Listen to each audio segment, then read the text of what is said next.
It's a Mossad Files video extra. I'm Dan Raviv, the host of the weekly audio podcast, The Mossad Files. I'm a former CBS News correspondent, co-author of 6 books about Israeli strategic affairs and espionage, including the Mossad.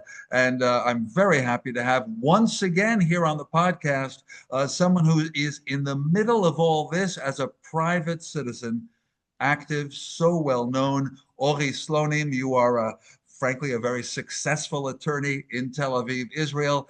And basically, as a volunteer for 40 years, you were helping your country. You were helping Israel's government, the military, the Mossad, the intelligence service, when Israelis were missing, kidnapped, taken hostage abroad, many negotiations. You wrote about all that in an amazing book. It's so readable, called A Knock at the Door, on your career doing that.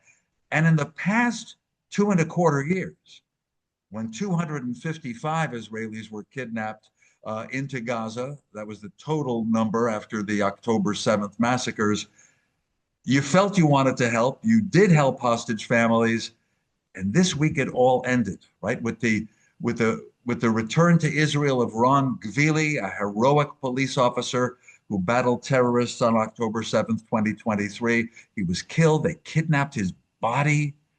So just the last days, leading up to this week, right? You heard, like me, Ory Slonim, that they were pretty sure that Ran Gvilli's body was in an Arab cemetery in Gaza City. I guess like everyone else, you were waiting. They were going through bodies they exhumed from the ground. I mean, what was that like from Saturday to Tuesday? All the families were concerned, not just the Gvilli family. What was it like, Ory Slonim? I have no better description than you have on this episode, but at the end of the day, they found him, and luckily, as it was published, he was with his clothes. He was not naked, so they could identify him not only with bones and all other investigations, but like the moment he was killed. Wow! Not just the bones and teeth. You're saying the remains, as you understand it, were still in the police uniform. Yeah. And so as the IDF soldiers and the forensic experts are going through opening graves, they found it.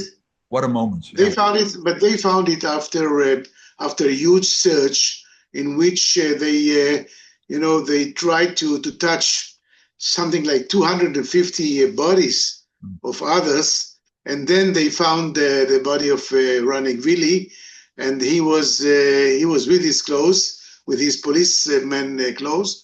So it was before they had to check another thousands of bodies. So luckily it was a bit quicker. And the word went around. I know that you and your wife, Tommy, have often been at Hostages Square there in Tel Aviv. You've been in touch with families. You've been supportive. This was a really big thing, right? Because Ran Gvilli was the last one, because he was so heroic on October 7th. I guess everyone had a sense this would end the chapter, yes? Look, it doesn't end. But the very specific article of a huge agreement, I believe that most of the agreement is still not executed. But regarding having all of them, and including the last one, it was something which is unprecedented, worldwide. I deal with this matter for the last 40 years, and I cannot recollect any such an event worldwide. Never in the world, never in any other place. And the fact that he was the last one, and we can go over to the next stage, it's symbolic on top of the feeling that nobody, no Israeli alive or dead is there.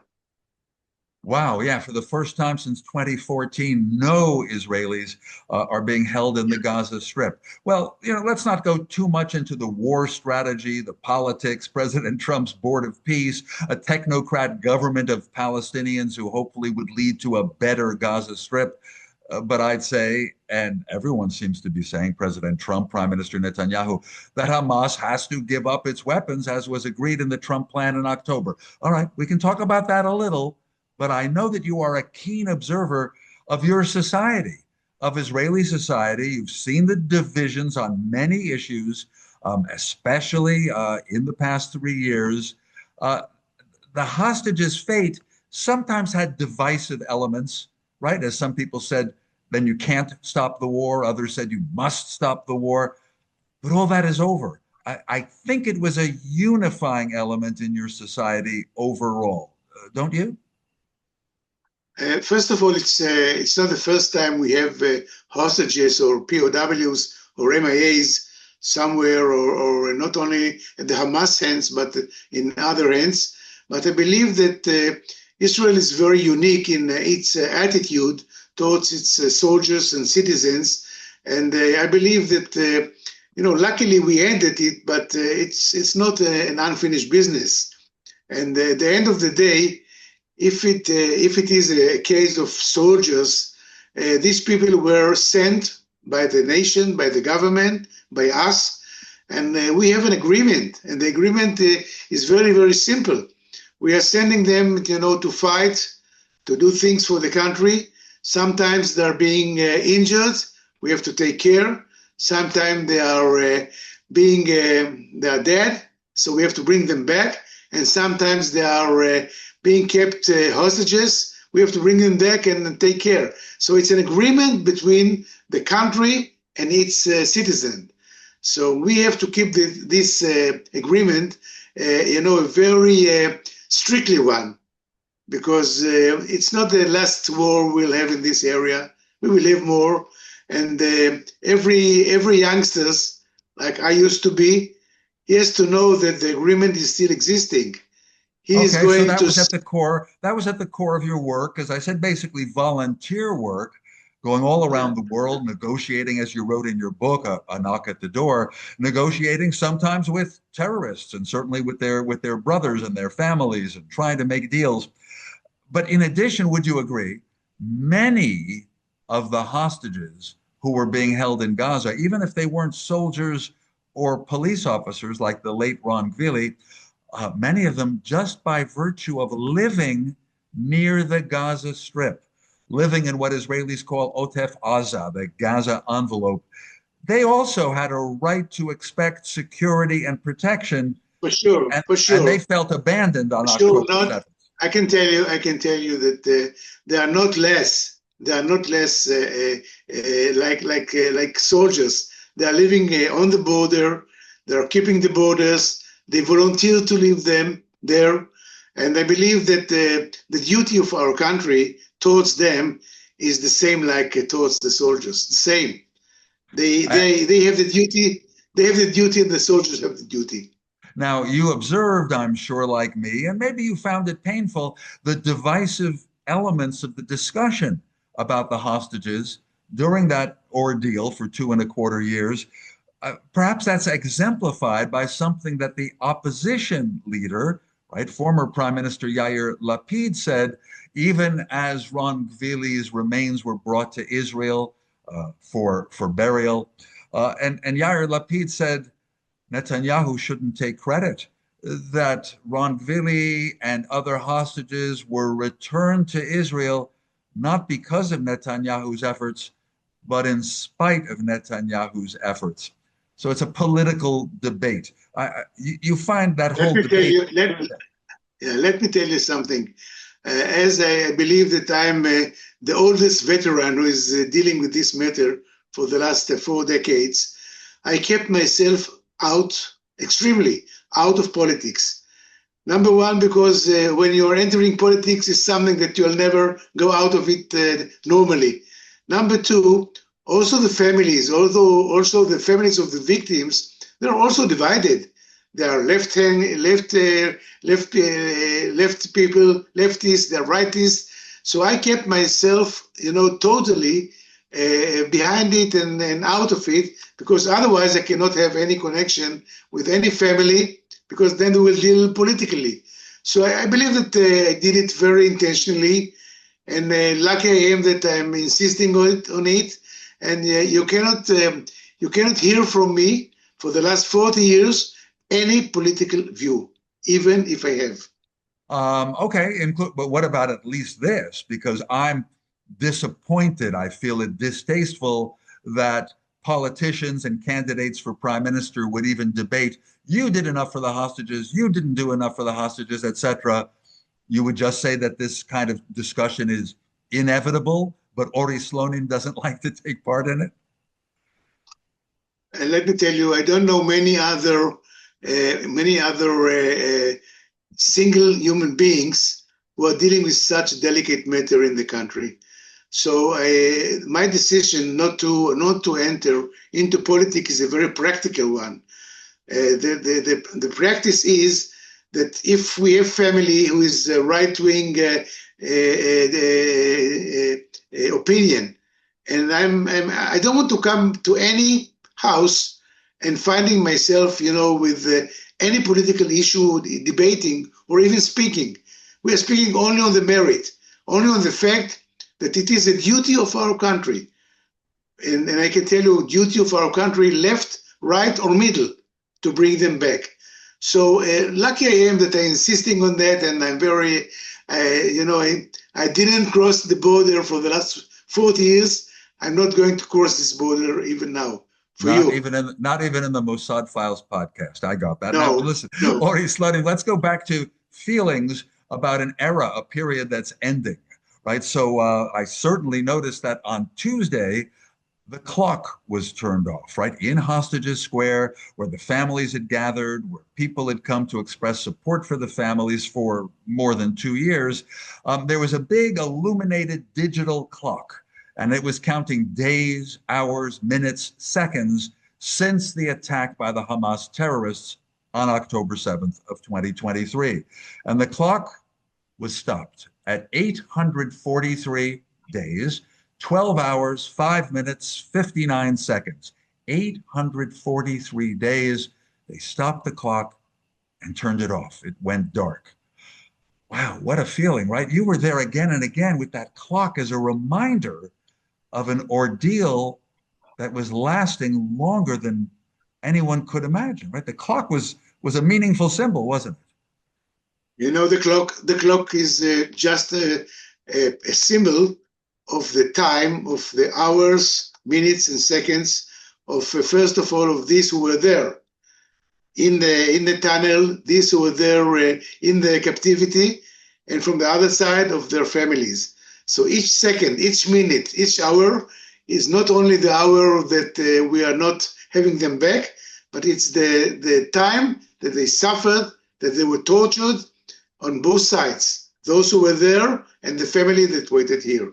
So this is the clock is only a symbol, only a technical symbol, but the fact is what is behind the time. The time and the fact that they knew nothing. Some of them knew nothing of what's going, if they will be released, if they will be killed, if they will be alive, if they will get food, whatever. And from my point of view, the uncertainty of this life there and here is the most awful situation of human being. I always quote Molière, who said, the French poet, who said, the uncertainty is much worse than the worst certainty in our life. And I'm sure you saw that again and again in many of the cases where you were trying to help, over the 40 years. President Trump said several times as he worked on this and assigned his friend and major mediator, Steve Witkoff, and then the president's son-in-law, Jared Kushner, to work on the hostages issue, now to work on making a better Gaza Strip if possible. They're also working on Iran and Ukraine. But President Trump has said he was very surprised that Israelis who knew that their loved one was dead They knew it. It was declared by the chief rabbi of Israel, by the IDF, etc. This person was dead. And President Trump, I'm so surprised that they still care so much about getting back the body for burial. Talk about that. I'm sure you experienced that in many cases over the years. First of all, there was quite a serious period that there was an uncertainty if they are dead or alive. It was not for sure, was not 100%. And then, until you get the final decision of somebody in Israel, it is, when you have the body and when the rabbi is declaring that he is dead. But I can tell you that the fact that they wanted a grave in Israel and they wanted to finalize this uncertainty. So we're having the body, having a grave is finalizing the uncertainty. So this is the outcome of your question. It's not only, I know that he is dead and one day he will come back. No, I'm still has some uncertainty in my life. The one who's here. So to make it final and to put an end to this uncertainty, this was the feeling, and I can tell you, I'm escorting this family for 4 decades, and I understand it. Sometimes, there is no logic in that feeling. You want, and sometimes, you dream that perhaps it is a mistake. Perhaps he's identified like somebody else. Your dreams are unlimited. Wow, that's so fascinating. So you're not surprised that President Trump was impressed and moved. As you said, it's not always logical. No, not surprised. Not surprised at all. And I want to have the opportunity now to thank President Trump on behalf of everybody in Israel for his not only initiative but efforts. Like he was born here, and also for his people that worked here. They were excellent. I got you. And you're telling me that, and knowing you, Ory, you're telling me that in a non-political way, because in the country where I live, the United States, President Trump isn't well loved by everybody. There are controversial topics, but in a way, you're telling me as an Israeli with emotions, but also someone with experience in hostage negotiations, right? You're saying you believe Witkoff and Kushner were pushing the right buttons, bringing in Egypt and Qatar when it could help, right? As a professional, their methods were good. I can tell you that these two human beings, and I'm experienced, I know thousands of people who dealt with this, they are excellent. They are A-type, the two of them, on top of the president that he's the boss. But I didn't meet them in person because they were so busy, and I don't want to interfere. But they were great, and they're still great. Because sometimes you have to push the buttons, ask for a favor, make a little exchange, maybe get President Trump on the phone, even to distasteful partners. Qatar, Turkey, no friends of Israel, right? Many Israelis are extremely suspicious. Witkoff and there was even an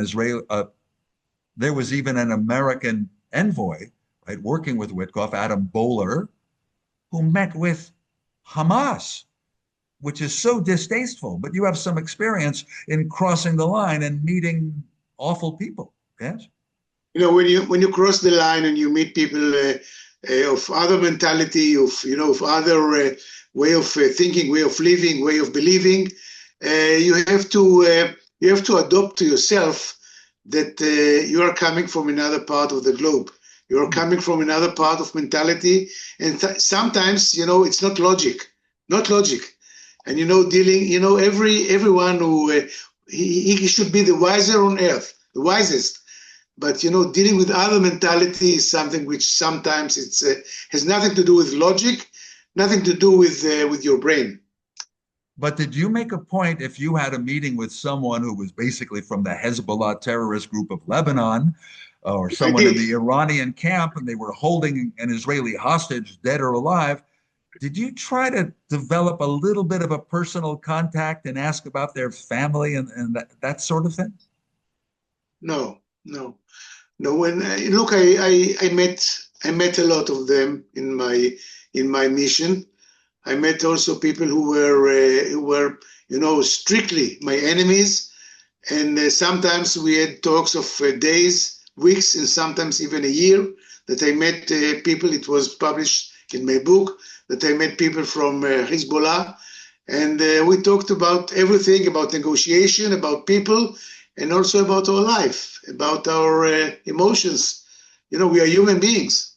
Oh, okay, because we certainly heard about that in the Palestinian-Israeli negotiations that led to the Oslo Accords in 1993, that the Israelis and Palestinians found they had things in common and got to know the names of their children and all that. You even did I that? can tell you, I can tell you, and I don't know if your listeners know something about me.